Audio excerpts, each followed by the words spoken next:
तो नमस्कार, जागो इंडिया ब्लॉग में आप सभी का स्वागत है। सबसे पहले तो सभी को गुड मॉर्निंग, सुप्रभात। सभी अच्छे होंगे, कुशल होंगे और अपने जीवन में अपने कार्य में व्यस्त होंगे और भगवान सभी को स्वस्थ रखे, अच्छा रखे, ताकि सभी लोग अपने जीवन में अच्छा मुकाम हासिल कर पाएँ। क्योंकि जब शरीर स्वस्थ रहेगा, अच्छा रहेगा, तभी हम अपने जीवन में कुछ कर पाएंगे। आज रोज़ की तरह एक बार फिर जीवन की सच्चाई को मैं अपने शब्दों के माध्यम से आप लोगों तक पहुंचाने का प्रयास कर रहा हूं। यदि आपको ठीक लगे तो आप ज़रूर चैनल को सब्सक्राइब करिएगा, लोगों तक शेयर करें, ताकि जो भी व्यक्ति इस वीडियो को देख रहे हैं इस बात को समझकर अपने जीवन में लागू करें, उसे उतारें और उस मार्ग पर चलने का प्रयास करें। तो आज हम बात करने वाले हैं कि उपदेश, हमारा जो आज का विषय है उपदेश के बारे में हम आज बात करने वाले हैं।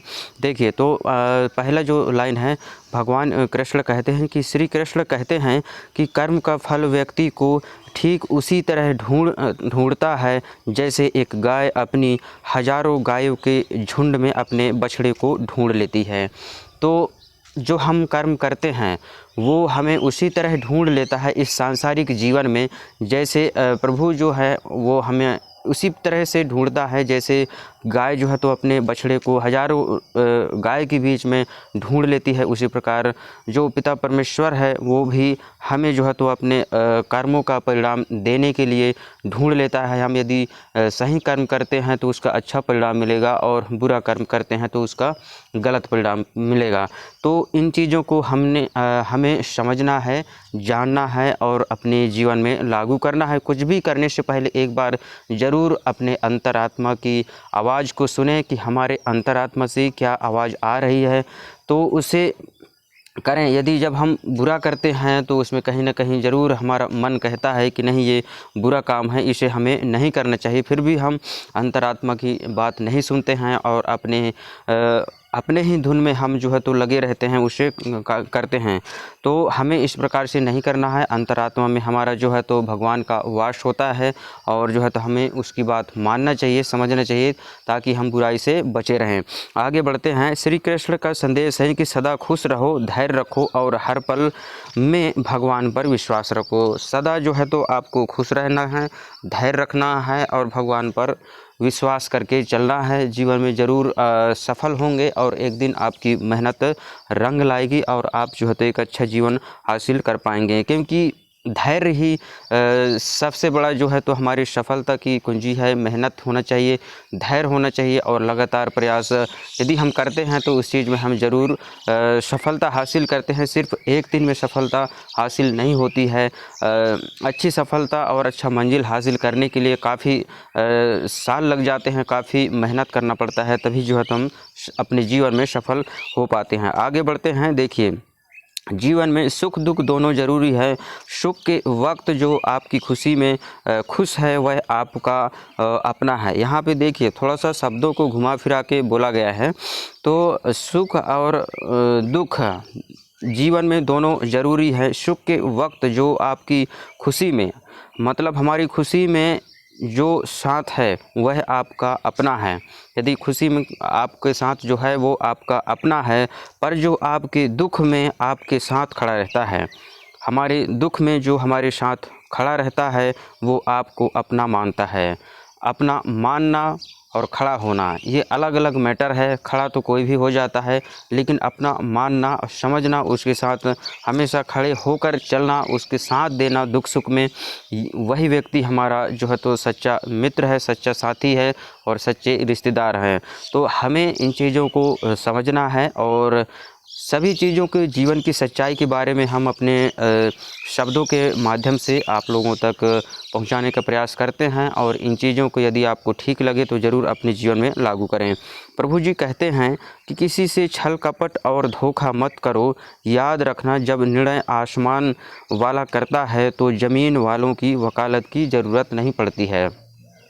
तो यहाँ कहा गया है कि छल कपट धोखा किसी से नहीं करना है, क्योंकि जब ऊपर वाला न्याय करता है तो फिर नीचे की अदालत की कोई भी ज़रूरत नहीं होती है। समय बहुत ही का निराला होता है। समय का खेल बहुत ही बहुत भयानक होता है। वो किसी को भी कहीं भी उठा सकता है, किसी भी को गिरा सकता है। जहाँ इंसान के अंदर कुछ भी चीज़ों का, पद पैसा का थोड़ा बहुत अहंकार आना चालू हुआ, मैं, तू, ऐसे शब्द यदि जीवन में किसी भी व्यक्ति के आ गए तो समझो उसके अंदर अहंकार का बीज जमने लगा है, और वो एक दिन जो है तो उस बीज को पौधे में कन्वर्ट करके एक दिन बड़ा पेड़ बनेगा। उसके बाद जो है तो उसका पतन होना ज़रूर है।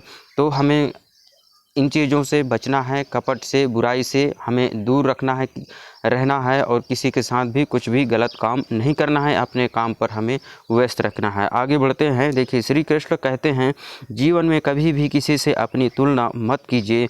आप जैसे हैं सर्वश्रेष्ठ हैं। आप जैसे हैं, आप अपने माता पिता के लिए अच्छे हैं, अपने लिए श्रेष्ठ हैं। आप किसी दूसरे से अपनी तुलना बिल्कुल भी ना करें, और जो भी भगवान ने आपको जैसा भी दिया है वो आपके लिए, अपने माँ बाप के लिए सर्वश्रेष्ठ है। हम आए दिन हम देखते रहते हैं कि कई भी हमारे आस पड़ोस में, हमारे गांव क्षेत्र में देखते रहते हैं कि लोग बाग जो है तो किसी का एक पैर नहीं है, कोई एक आंख से अंधा है, कहीं लंगड़ा है, लूला है, कोई बोल नहीं सकता है। लेकिन दूसरे दुनिया उसको कुछ भी कहे, लेकिन माँ बाप के लिए वही एक खुशी का पल होता है कि हमने एक बच्चे को जन्म दिया है और वो बच्चा आज इस संसार में देख रहा है, चल रहा है। उसके लिए माँ बाप उसके कुछ भी अपने शब्दों के द्वारा जो है तो उसे गलत नहीं मानते हैं, हमेशा प्यार करते हैं, क्योंकि माँ बाप ही इस दुनिया में ऐसे हैं जो हमें हमेशा प्यार कर सकते हैं। बाकी कोई भी व्यक्ति उतना हमें प्रेम नहीं कर सकता जितना माँ बाप करते हैं। तो हमें अपने माँ बाप की इज्जत करना चाहिए, और उनके बताए हुए मार्ग पर हमेशा हमें चलने का प्रयास करना चाहिए। हमारे जो गुरु कहते हैं कि अपने से जो बड़े हैं, और हमारे जो गुरु हैं, और हमारे जो माता पिता हैं, इन तीन लोगों की बात हमेशा हमें मानना चाहिए। यदि हम जीवन में आगे बढ़ना चाहते हैं, सफल होना चाहते हैं, तो इन बातों को जो है तो हमें अपने जीवन में उतारना चाहिए और आगे बढ़ने का प्रयास करना चाहिए। आगे माधव कहते हैं कि हृदय को पवित्र रखो तो केवल इंसान ही नहीं, स्वयं ईश्वर भी तुम्हारे भीतर वास करने लगेंगे। अपने अंतरात्मा को, अपने हृदय को पवित्र रखना है। और पवित्र कैसे रखना है? आपको किसी भी व्यक्ति को आपको जो है तो धोखा नहीं देना है, उसका कोई नुकसान नहीं करना है, गाली गलौज नहीं करना है, और ना ही किसी प्रकार से कोई ईर्ष्या द्वेष की भावना रखना है। हमको किसी के प्रति कोई गलत विचार, व्यभिचार नहीं करना है, किसी को दुख पीड़ा नहीं पहुंचाना है, और जो है तो हमें हमेशा जो है तो अच्छाई के मार्ग पर चलना है। और जो है तो हम तभी हम जो है तो अपने जीवन को पवित्र रख सकते हैं, और जो है तो हम अपने जीवन में आगे बढ़ सकते हैं। आगे अगला जो शब्द है वो देखिए, आज हमने बताया है कि आज जो है कि सुविचार का हमारा विषय है, और सुविचार के बारे में हम आज बात कर रहे हैं। और यदि आप ये बातें आपको ठीक लगती हैं तो आप चैनल को ज़रूर सब्सक्राइब करिए, अपने जीवन में लागू करिए, और अच्छा मार्ग में चलने का प्रयास हमेशा करें। आगे बढ़ते हैं। देखिए, मिलावट का ज़माना है साहब, हाँ में हाँ मिला दिया करो, रिश्ते लंबे वक्त तक चलते रहेंगे। मिलावट का ज़माना है, और हाँ में हाँ जो जैसा कहता है उसके साथ जो है तो आप हाँ में हाँ मिलाते जाइए, तो आपके रिश्ते बने रहेंगे। और जिस दिन आप जो है तो सच्चाई को बोलना शुरू करेंगे, उसी दिन आपके रिश्ते कम होना हो जाएंगे और टूटने लगेंगे। तो जब तक आप हाँ में हाँ किसी की मिलाते रहेंगे, उसका समर्थन करते रहेंगे, तो लोग जो है तो आपके सामने बने रहेंगे, और जो है तो आपके साथ खड़े रहेंगे। नहीं तो जिस दिन आप सच्चाई को बोल देंगे, उसी दिन से आपके साथ जो है तो आपको लोग छोड़कर जाने लगेंगे। आगे बढ़ते हैं। यहाँ भी देखिए, प्रेमानंद जी कहते हैं, किसी की बात को दिल पर मत लीजिए, जिसका जैसा संस्कार होता है उसका वैसा ही व्यवहार होता है। तो हमें किसी भी व्यक्ति के बात को जो है तो दिल पर नहीं लेना है। हर व्यक्ति को दिल पर बात नहीं लेना है। जिसका जैसा संस्कार होता है उसका वैसा ही व्यवहार होता है। जो व्यक्ति जैसे संस्कार में पला बढ़ा होता है, उसके शब्द, उसके विचार, उसके क्रियाकलाप उसी तरीक़े से रहते हैं, और जो है तो वही चीज़ उसके मुख से, उसके कर्मों से दिखाई देने लगते हैं। तो हर बातों को हमें दिल पे नहीं लेना है। जिसके जैसे संस्कार हैं, जिस परिवेश में वो पला बढ़ा है, जिस परिवार में वो पला बढ़ा है, उसके अनुसार जो है तो वो अपने आप को साबित करता है और बोलता है और करता है। तो हमें हर बातों को दिल पे नहीं लेना है और जो है तो हम अच्छे रहें, हमारा परिवार अच्छा रहे, हमें इन्हीं बातों पर ध्यान देना है। और जो है तो अगर हम किसी दूसरे व्यक्ति को समझाने का प्रयास भी कर रहे हैं तो 1-2 बार ज़रूर हम उस व्यक्ति को समझाने का प्रयास करें, क्योंकि ये हमारा फ़र्ज़ बनता है किसी को सही मार्ग पर लाने का और बताने का। तो हमें जो है तो एक बार ज़रूर 1-2 बार हमें किसी व्यक्ति को समझाने का प्रयास करना चाहिए, ताकि जो है तो वो सही मार्ग पर आ सके और अपना एक सही रास्ते पर चल सके। आगे बढ़ते हैं। देखिए, मेहनत की उम्र में आराम मत चुनिए, आज की मेहनत कल का आराम है। आज जो मेहनत कर रहे हैं, आज हमारे जो युवा वर्ग हैं, खासकर जो पढ़ाई लिखाई करने वाले हमारे युवा वर्ग हैं, उन सब के लिए एक अच्छा ये समय है और अवसर है। इस उम्र में हमें काफ़ी ज़्यादा मेहनत करना है, और यदि हम इस उम्र में मेहनत नहीं करेंगे तो कल जो हमारा जब आराम करने का समय होगा तब जो है तो हम काफ़ी ज़्यादा प्रयास मेहनत करेंगे, जो है तो अपने आप को भाग दौड़ में शामिल करेंगे। तो जब आपका उम्र है अभी मेहनत करने का, हर किसी का जो भी है, मैं बोल रहा हूँ तो इसका मतलब ये नहीं है कि मैं लोगों को समझा रहा हूँ। इन चीज़ों को मैं भी समझता हूँ, जानता हूँ, क्योंकि ये शब्द हमारे जीवन की सच्चाई को व्यक्त करते हैं और हमें इन्हें अपने जीवन पर उतारना चाहिए। देखिए, लेकिन यदि आज आप आराम चुनेंगे तो कल आराम की उम्र में, जब आराम की उम्र होगी, जिस समय आदमी का उम्र हो जाएगा 60, 65, 70 तक जब वो पहुँचेगा, तब जो है तो मेहनत करनी पड़ेगी, बाद में फिर मेहनत करनी पड़ेगी। तो यहाँ पे लिखा गया है कि पहले ही हमने बता चुका है कि जीवन में 50% सुख और 50% दुख है। तो आप सुख पहले लेना चाहते हैं कि बाद में लेना चाहते हैं, ये आपके ऊपर डिपेंड करता है, आपकी सोच पे डिपेंड करता है और आपके कर्म पे डिपेंड करता है। यदि आप अभी मेहनत कर लेते हैं, कोई भी व्यक्ति हो, यदि आप वो पहले मेहनत कर लेता है तो बुढ़ापे के समय में उसे ज़्यादा मेहनत नहीं करनी पड़ेगी, उसका जीवन आराम से गुजर जाएगा।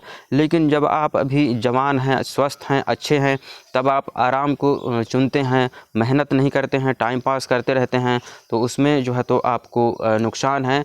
आगे चल के जो है तो वो हमें ही आगे चल के परेशानी में डालेगी। तो हमें इन चीज़ों को सोचना चाहिए, विचारना चाहिए। आगे बढ़ते हैं। देखिए, कान भरने वाले लोग कभी सामने नहीं आते, बस रिश्तों में आग लगाकर किनारे हो जाते हैं।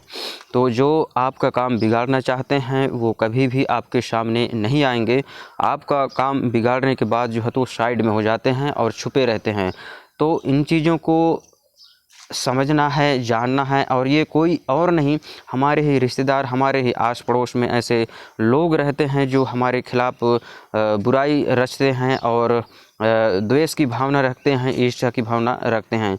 ये मानवीय प्रवृत्ति है, कहीं ना कहीं जलन उसमें हमेशा बना रहता है, और वो जो है तो हर व्यक्ति के साथ ऐसा करता है कि जब आस पड़ोस में आपके नाते रिश्तेदार में जो भी है उनके साथ जो है तो वो ईर्ष्या की भावना, द्वेष की भावना रखता है, और किसी दूसरे को कुछ भी बुराई बता के आपके खिलाफ़ जो है तो उसके बहका देता है, और आपके जो भी काम है उसे बिगाड़ने का प्रयास वो हमेशा करता रहता है। ये कुछ लोगों की ये नेचर होता है ऐसा, लेकिन हमें ऐसा नहीं करना है। आगे बढ़ते हैं कि भावना समझने के लिए मन चाहिए, दुख समझने के लिए अपनापन चाहिए, ईश्वर को समझने के लिए श्रद्धा चाहिए। तो हम भावना समझना चाहते हैं तो उसके लिए हमारे पास एक अच्छे मन की ज़रूरत है, और दुख समझने के लिए अपनापन होना चाहिए। आपके अंदर यदि अपनापन नहीं है, कोई व्यक्ति दुखी है, किसी प्रकार से पीड़ा में वो पड़ा हुआ है, यदि हम उसके दुख को समझना चाहते हैं, उसकी पीड़ा को समझना चाहते हैं, तो हमारे पास अपनापन का एक हृदय होना चाहिए। उसके साथ हम जो है तो हमेशा उठे बैठें और समझें। ईश्वर को समझने के लिए श्रद्धा चाहिए। ईश्वर को समझना है तो आपके अंदर हृदय होना चाहिए, श्रद्धा चाहिए, तभी जो है तो हम ईश्वर को समझ सकते हैं और सही रूप से उसे जानकर अपने जीवन में उतार सकते हैं। और इंसान को समझने के लिए इंसानियत चाहिए। किसी इंसान को समझना चाहते हैं तो आपके पास इंसानियत होनी चाहिए। ये नहीं कि आप जो है तो हमेशा अपने एटीट्यूड में रहें, घमंड में रहें कि नहीं मैं अच्छा दिखता हूँ, मैं इतना पढ़ा लिखा हूँ, मैं ये करता हूँ, मैं ऐसा करता हूँ, वो ऐसा करता हूँ। ऐसा कुछ भी चीज़ है जो है तो हमें अपने जीवन में लागू नहीं करना है। और और हमें अच्छा प्रयास करना है अपने जीवन में आगे बढ़ने के लिए। हमेशा जो है तो हमें बढ़ते रहना है। तो ये थी जीवन की कुछ सच्चाई जिसके बारे में आप लोगों को बताना था। और यदि इनमें से कोई भी बात आपको समझ में आया हो तो इसे अपने जीवन में लागू करिए और जो है तो अपने मन को जो है तो स्थिर रखें, शांत रखें, धैर्य रखें और मेहनत करते रहें, ज़रूर जीवन में सफल होंगे। तो वीडियो बनाने का मेरा यही एक मकसद था कि जो भी मेरे पास कुछ अच्छे विचार हैं, लाइनें हैं, उसे वीडियो के माध्यम से आप लोगों तक पहुँचाऊँ, ताकि आप जो है तो इसे अपने जीवन में उतार कर अपना जो है तो एक अच्छा मार्ग बना सके और जीवन में सफल हो पाए। वीडियो देखने के लिए आप सभी का धन्यवाद। जय हिंद, जय भारत। मिलते हैं किसी अगले वीडियो में, तब तक के लिए नमस्कार। खुश रहिए, आगे बढ़ते रहिए और अपने स्वास्थ्य का, अपने परिवार का ध्यान रखिए।